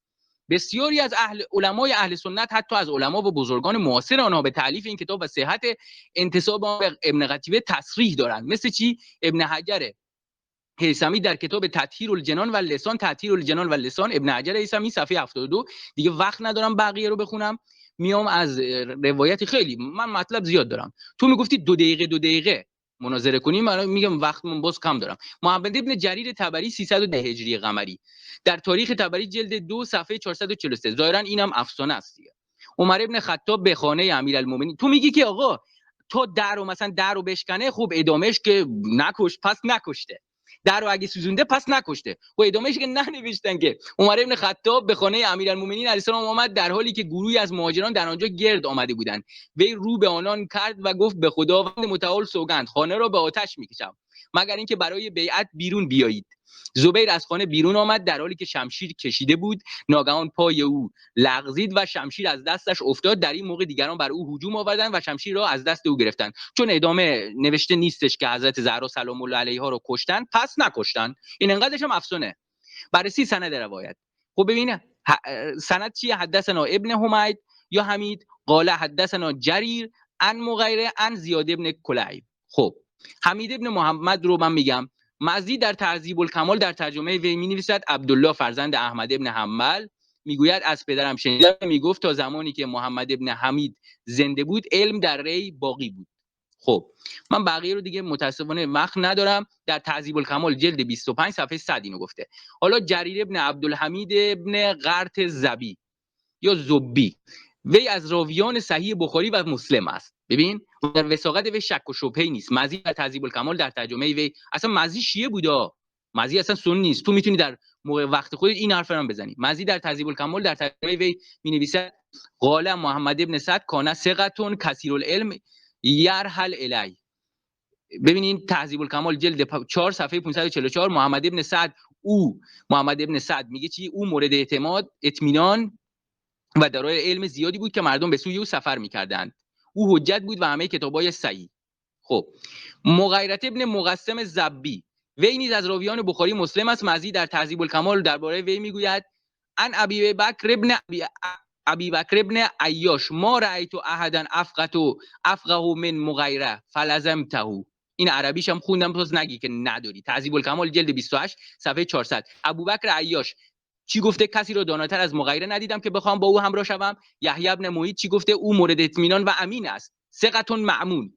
دیگه بقیه رو وقت ندارم. زیاد ابن کلیب وی نیز از راویان صحیح مسلم، ترمذی و غیره است. مزید در تهذیب الکمال در ترجمه وی میگوید کانه قال احمد ابن عبدالله الاجلی کانه ثقة فی الحدیث قدیم الموت. دارم بادم جون واکس میذارم و افسانه میگم، شما میتونید در قهوه‌خانه هستید میتونید چایتون میل کنین. قال نسای ثقه قال ابن عبان کانه من الحفاظ المتقنین. ادامه میده. و تهذیب الکمال جلد 9 صفحه 506. اجلی چی میگه؟ او در روایات مورد اطمینان بود ولی زود از دنیا رفت. نسایی ببینین وقتی که یک افسانه میگه، افسانه صداشو طرف بلند میکنه. شما میگین که من چرا صدامو بلند میکنم؟ چون دارم افسانه میخونم، میخوام شور و هیجان ایجاد کنم. اجلی او در روایات مورد اطمینان بود ولی زود از دنیا رفت. نسایی او مورد اطمینان است. و ابن حبان او از حافظان ثابت قدم بود، در سال 109 از دنیا رفت. خب شما واقعا عجیب غریب. ابن عبدالبر قرطبی 368 تا 463 هجری قمری چی میگه؟ ابن عبدالبر قرطبی میگه حضرت زهرا سلام الله علیها به ایشان گفت عمر به نزد من آمد و قسم خورد که اگر دوباره به اینجا آمدید قسم به خداوند متعال که چنین و چنان میکنم و قسم به خدا که چنین میکند وی چنین میکند. خب قتل که اثبات نمیشه. کو نگفت نوشته نیست، پس چون نوشته نیست کشت، پس نکشت. الاستیاب ابن عبدالبر قرطبی جلد 3 صفحه 975. المصنف ابن ابی شیبه جلد 8 صفحه 572. ابن ابی شیبه استاد بخاری و مسلم نیست؟ تشکر از شما جناب شکاجی. لطفاً رعایت کنید، وقتی دیگه وقتی تموم شد واگذار کنید. ما هر بار مجبور میشیم شما رو میوت کنیم دیگه. جناب وسیم بفرمایید، وقت شما شروع شد. بسیار ممنون. الان کل این سر صدا و اینا و خنده و گریه، نمیدونم خنده میکنن گریه میکنن چی کار میکنن من نمیدونم، فقط هی میخونن. ترجمه یک شخص میگه من مگه دارم میرقصم؟ من دارم مثلا افسانه میخونم؟ ترجمه راوی داری میخونی، روایت هم نمیخونی وقتی هایی که مثلا همین حرفا رو میزنی. اما این در مورد روایت تبری که گفتید، خب این روایت اصلا موضوعه. ابن حمیدی که داشت این که مثلا ترجمه خوب حساب چی براش نخوندی اصلا، یه قول اینجوری خوندی و رفتی، ایشون دروغگو هست. ابن خراج درباره چی میگه؟ میگه ابن حمید برای من حدیث روایت میکرد به خدا قسم وی دروغ میگفت. یعنی اصلا این علامه ذهبی اینو میاره در میزان الاعتدال جلد 3 صفحه 530. الان صالح الجرزه هم همینو میگه ما رأيت احذق بالكذب من ابن حمید. و همچنین امام عقیلی هم همینو میگه. این کل اینا که میخوام بخونم در تاریخ الاسلام ذهبی نوشته شده جلد 5 صفحه 1221. امام بخاری میگه فی حدیثه نظر. امام عقیلی میگه ترک حدیثه. مثلا روایتاش چی شده؟ فقط همون کفایت میکنه که امام صالح الجرزی اینا میگه احذق بالكذب ما رأيت منه احذق بالكذب. این خیلی مهارت داشت در دروغ دادن. ابن خراش که میگه ایشون دروغگو هست. یک ساعت داشتی میخوندی. تنها یک اشکال همین روایت گفتم و الا اشکالات زیادی هم داشت. شما یک اشکال اصلا میخوام دوست دارم یک اشکال وارد کنن، شما جوابید اما هیچ، انگار که نه انگار. ابن خراج دوباره چی میگه؟ میگه حدثنا حمید و کان والله یکذب در میزان الاعتدال جلد 3 صفحه 530. خب دیگه چیزهای دیگه هم نخوندی، من اصلا نشنیدم، فقط اینکه داشت میخندید اینا میخوندی. مثلا قرار اینکه یک روایت صحیح بیار، قرار یک روایتی بیار صحیح باشه، نمیخواد سرسام کردن و لجاج همین عناد کردن، اینا به درد نمیخوره. شما یک روایت میای یک متن میخونی یه چیزی میخونی، من ردش میکنم که هیچ اصلا در مورد صحبت نکنم. مثلا همین قبلیش در مورد امام توصیه خوندم، اصلا سندی داشت گفتم اشکال گرفتم جواب دادی نه. در مورد همین انساب الاشراف گفتی جواب دادن خبری بود نه، اصلا جواب نداری، فقط از همون سایت داری میخونی و الا همون سایت رو میفرستادی همین گروه، همون نقدهای خودمون هم براتون قرار میدین زیرش، یه رفتی داستان میخوندی. اومدی سر صدا کردن در همین وقت شب و وقت ما رو گرفتی، وقت ملت رو گرفتی، قرار یک روایت صحیح بیاری یا آقا یک روایت شما که میاری بعدش من جواب میدم بیا مناقشش کن، شاید اصلا حرف من غلط باشه. شما که اصلا تحقیق میکنی و اینقدر التماس میکردی که مناظره باهات بکنم اینا، حداقلش یک روایت رو درست حسابی تحقیقش می‌کردیم. خوشحال یک سایت دیدین که باید همش بخونید. خب من الان مثلا وقت‌های اضافی مو چیکارش کنم؟ چی رو جواب بدم؟ هیچ چیزی نیست. یک روایت خوندی 100 بار مثلا تراجمش خوندی، خواستی چی اثبات کنی؟ ابن حمید دروغگو بود. خب بفرما الان ببینم. هی میگه این چیزی که اشتباه که هست شکارچی وایسا الان وقت من. خب هی وارد میشه میگه من وقت نداشتم که براتون بخونم اسانید و تصحیحات و اینا. یعنی اینکه وقت بهش میدیم شروع میکنه میاد از حرف همه چی میزنه جز همین چیزهایی که مطالبی که من مثلا وارد کردم یا اشکالیت که بنده مثلا برش وارد کردم جواب نمیده. الان رفته بنر زد و رفته اینکه مناظره رو جمع کرده و آبرو خرید و اینا. خب بیا این دیشب هم وقتی اومدید، خب دیشب اومدی که خواستی همین بحث رو وارد کنی، جواب دادم اینا موندی، خواستی آبرو تو بخری گفتی مناظره کنی. الان این آبرو اینجا مثلا وا چی میخوای بخریش؟ بفرما از کتب تشیع، اصلا از کتب شیعه، کتب اهل سنت ازم بذار کنار، هیچ فایدی برات نمیرسه. کتاب شیعه یک روایت صحیح و صریح بیار در قتلش، واقعی نقل واقعی صحیح باشه. بفرمایید. وقتتون 40 ثانیه مونده برادر وسیم، مگه میخوای استفاده کنی؟ من چیکار کنم؟ اصلا وقتم انگار که استفاده شده هست. وقتهای دیگه هم نگیریم با همین اضافیات. بفرما چیکار کنیم. من صداش قطع شده. بخشید. بسم الله الرحمن الرحیم. بنده عذرخواهی میکنم وقت دیگران رو گرفتم. خب من گفتم اینجا حتما مثلا افسانه دیگه، بعد شما میگی چرا تو سند و مثلا اینا دروغه. خب اینا یه لحظه دوستان، من جناب شکارچی رو سکوت زدم. این پایان پارت ششم بود، این پارت هفتم هست، یعنی آخرین پارت مناظره. جناب شکارچی من تایم شما رو گرفتم، بفرمایید. افسانه سند نمیخواد که من افسانه از کتاب شما میخونم که بفهمن افسانه ای بوده.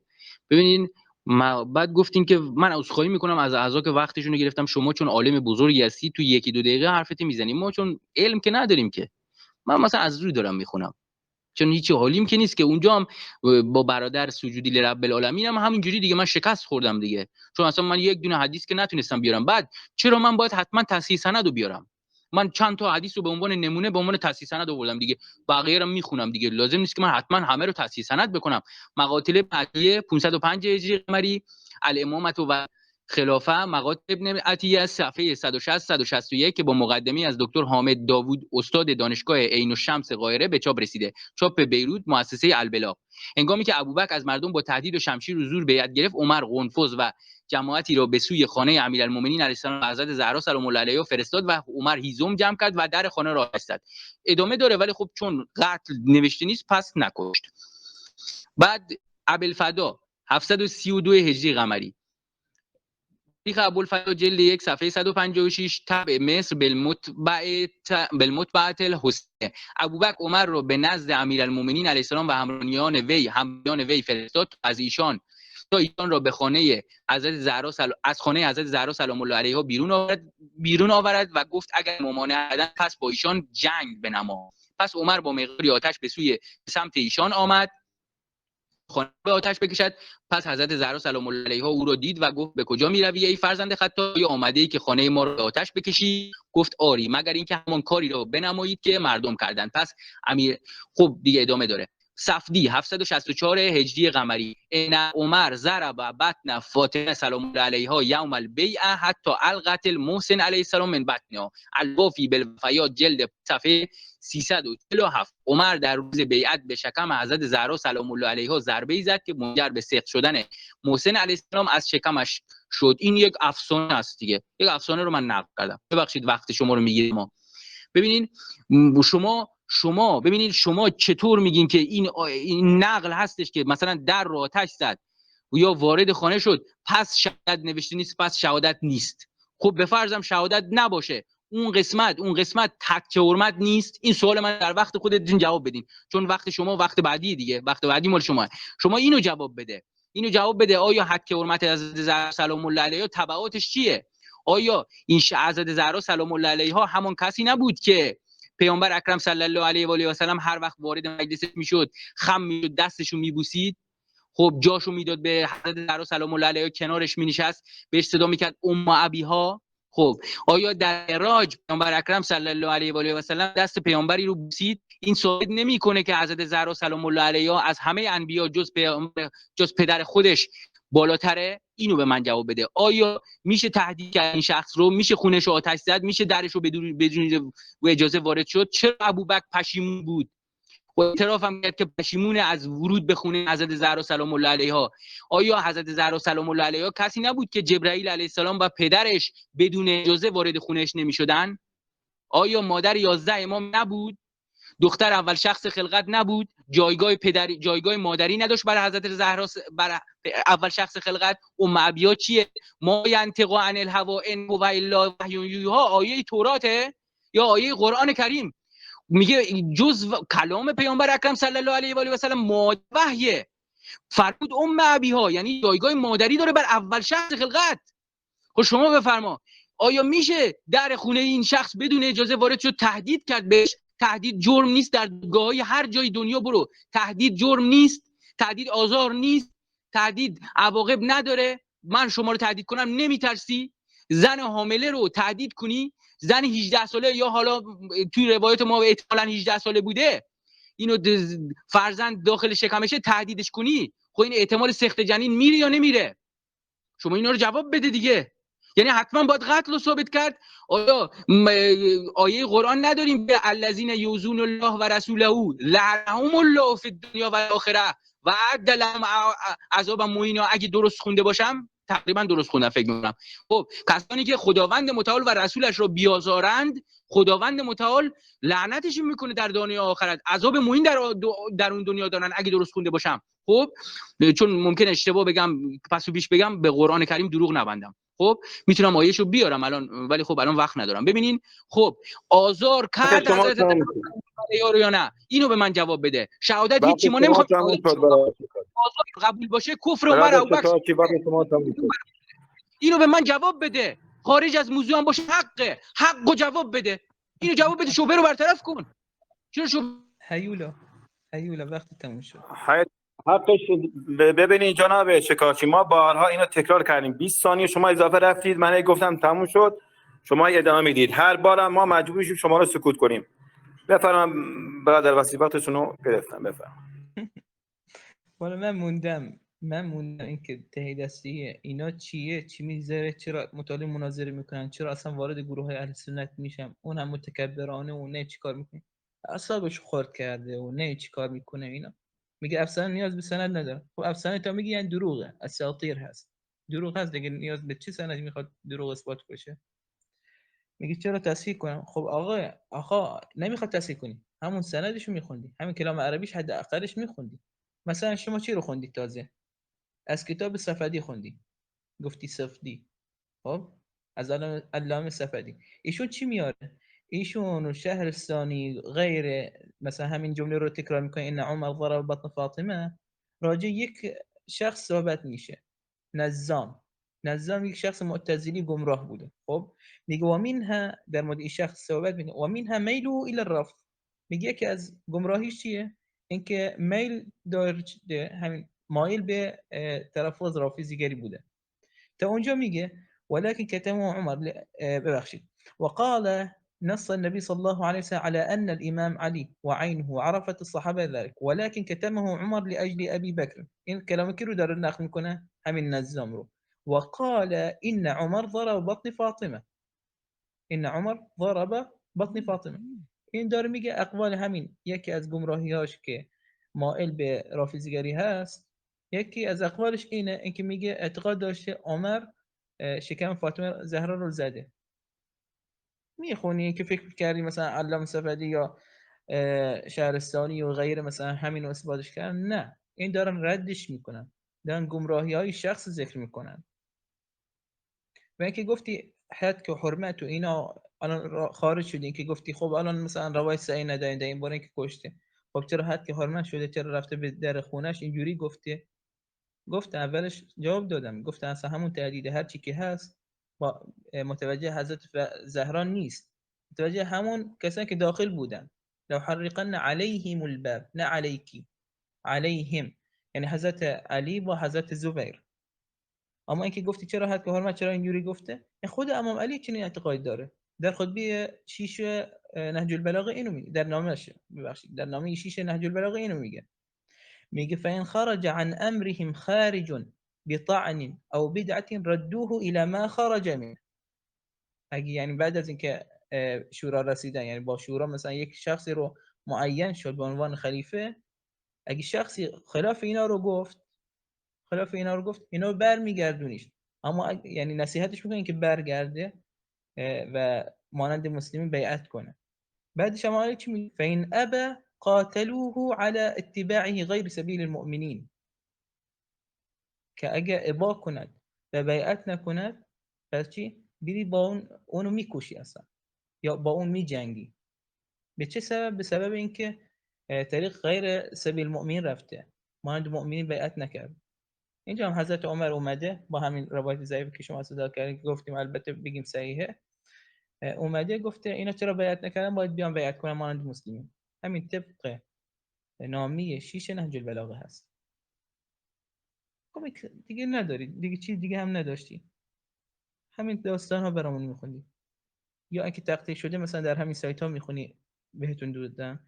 و همیشه نگاه کن، یک کانالی زدیم افسانه شهادت فاطمه زهرا، کل روایاتی که تو به ذهنت میرسه، کل چیزهایی که اونجا در سایت ها میخونی در همین کانال ما بررسیش کردیم. و اینکه فکر کنین چیز جدیدی رفتی آوردی، نیست، چیز جدیدی نیست، این باور کن. ما تایم هم تموم شد دیگه، سال 12 شد، از سال 10 وقت دادیم. با اینکه من اصلا خیلی کم مناظره میکنم، مثلا وقت هم نمیدم، ولی اینکه اصراری که نصف شب داشتی میکردی و آبروتو خواستی بخری، گفتی همین مناظره انجام میگیره دیگه، با خنده و نیش خنده اینا گفتیم باشه مشکلی نداریم. من هم اصلا هیچ آمادگی قبلی هم مثلا استفاده نمیکنم، اینکه خودم آماده کنم و اینکه با علامه مثلا فلانی میخوام مناظره کنم، نیست.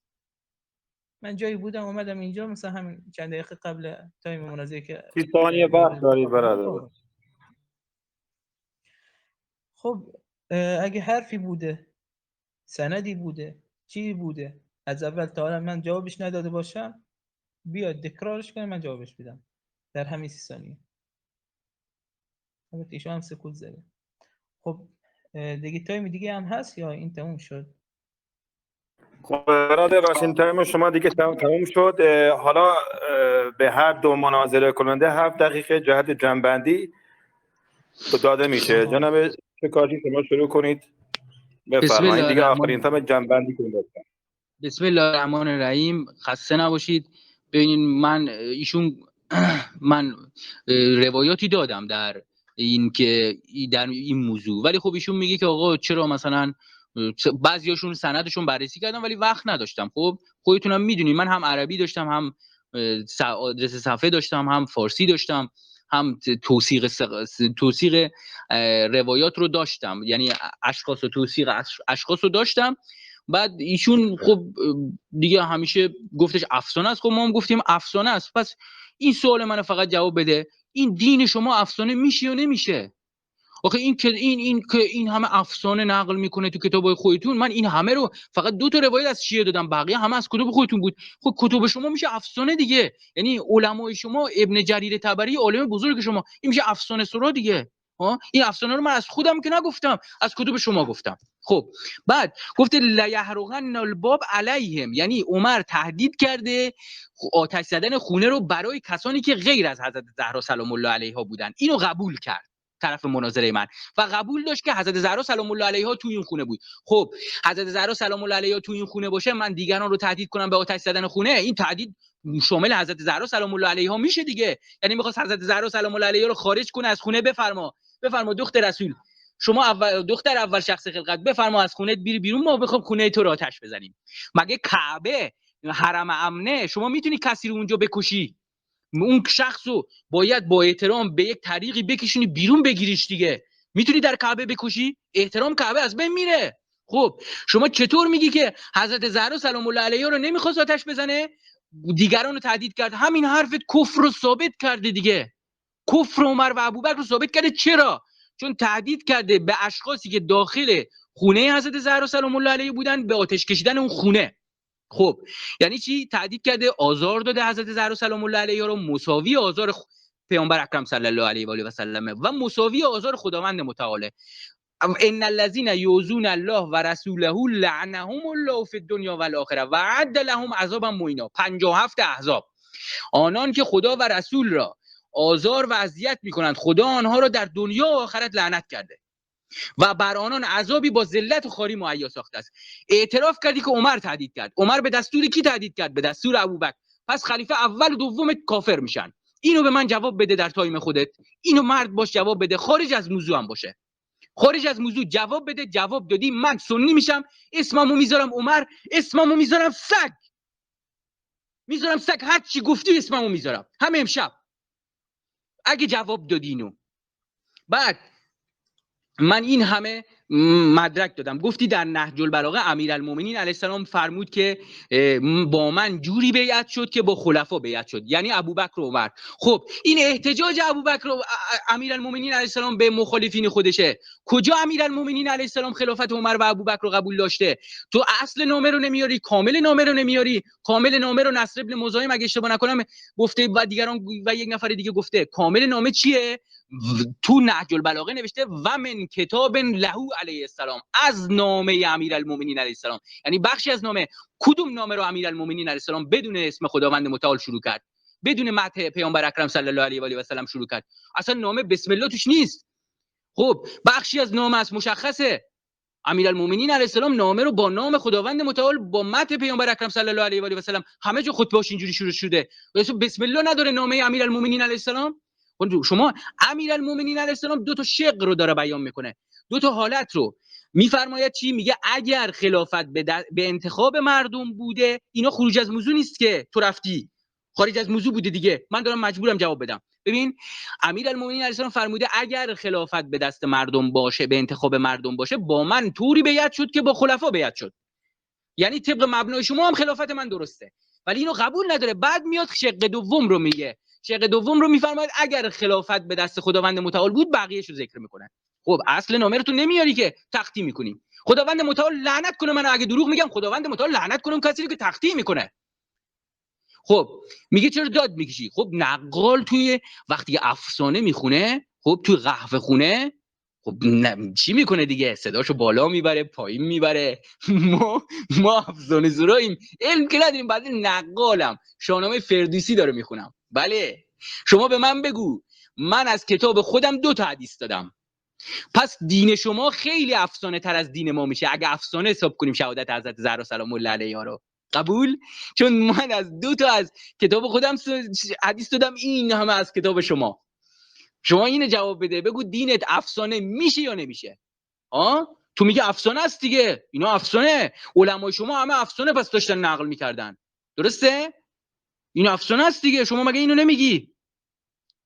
من دوباره حرف بلازری رو میخونم. ببینین، نه از شیعه میخونم، از شیعه همون حدیث شیعه رو بخونم. ببینین شما میگی شهید اینجا به معنای چیه؟ میگه که شهید خودت اونجوری بخوای معنا کنی، گواه هم میتونی معنا کنی. ببینین من از شیعه حدیثشو بخونم. ببین مرحوم کلینی در کافی، مهمترین کتاب ما کافی شریفه است. کافی شریفه، ان فاطمه سلام الله علیها صدیقه شهیده. کافی شیخ کلینی رحمت الله علیه، جلد 1 صفحه 458، باب مولد زهرا سلام الله علیها، حدیث 2.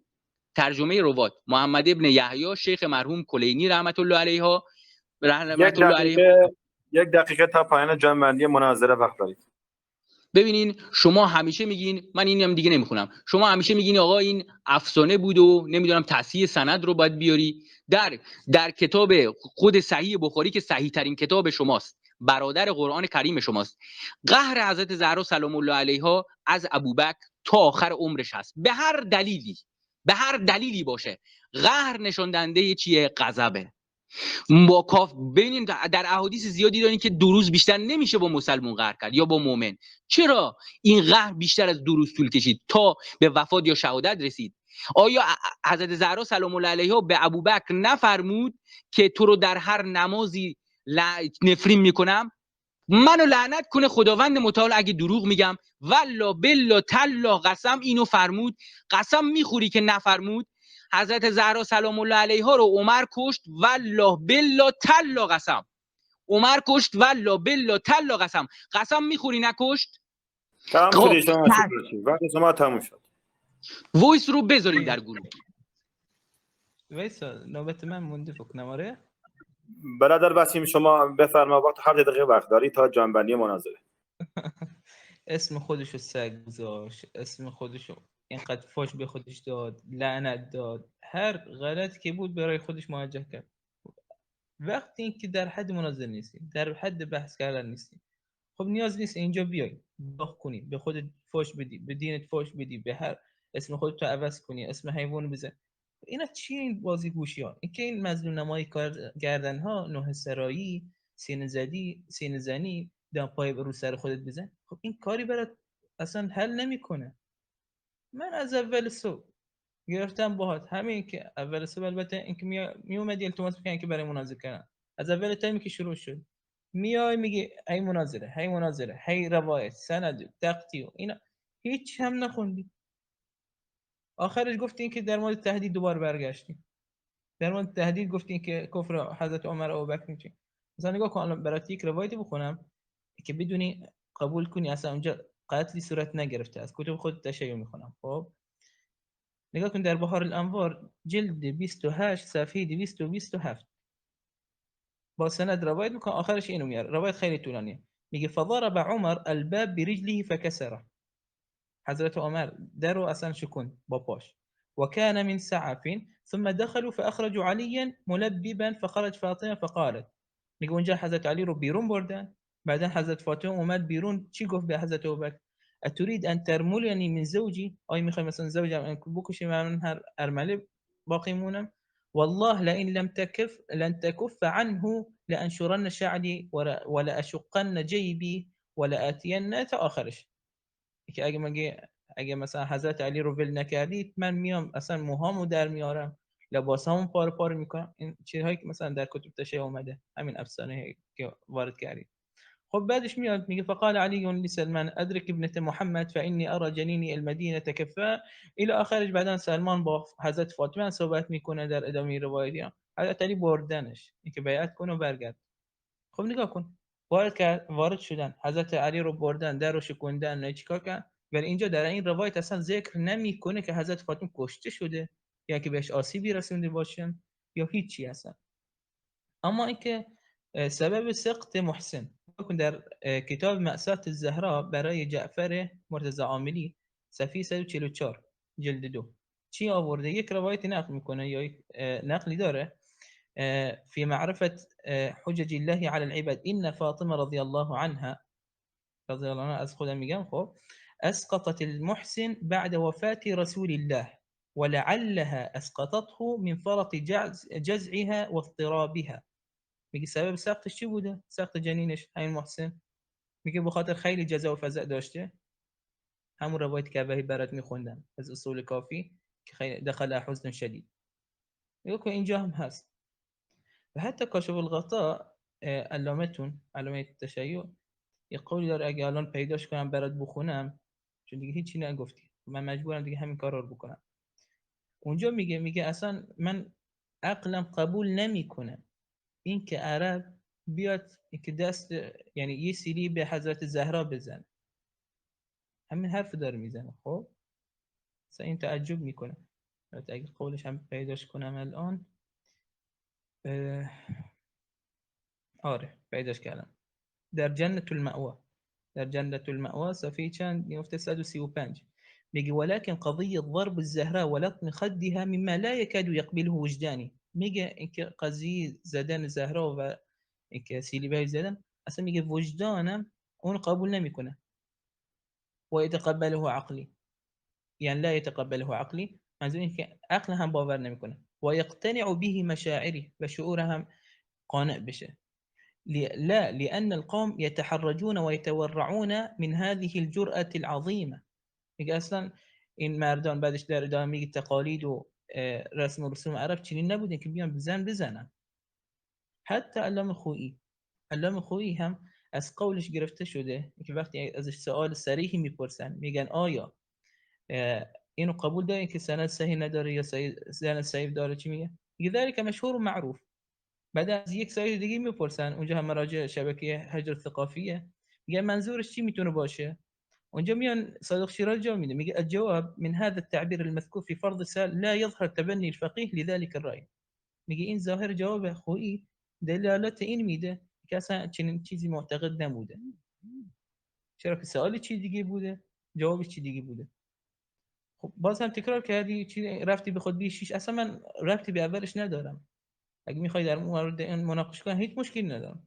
و شما پرسیدید گفتید حد حرمت با چه اجازی اومدن، چرا حضرت علی بیعت نکرده، با چه جرأتی اومدن که مثلا ایشون رو به زور ببرن؟ گفتن در خطبه در نامی 6 نهج البلاغه اومده، گفته اگه کسی از اینا بعد اینکه شخص به خلافت برسه و اون هم با شورا اینا مثلا به خلافت برسه، کسی اجازه نداره باهاشون متخلف بشه یا که مخالفت کنه. فإن خرج عن أمرهم خارج بطعن أو بدعة ردوه إلى ما خرج منه فإن أبى قاتلوه على اتباعه غير سبيل المؤمنين. يعني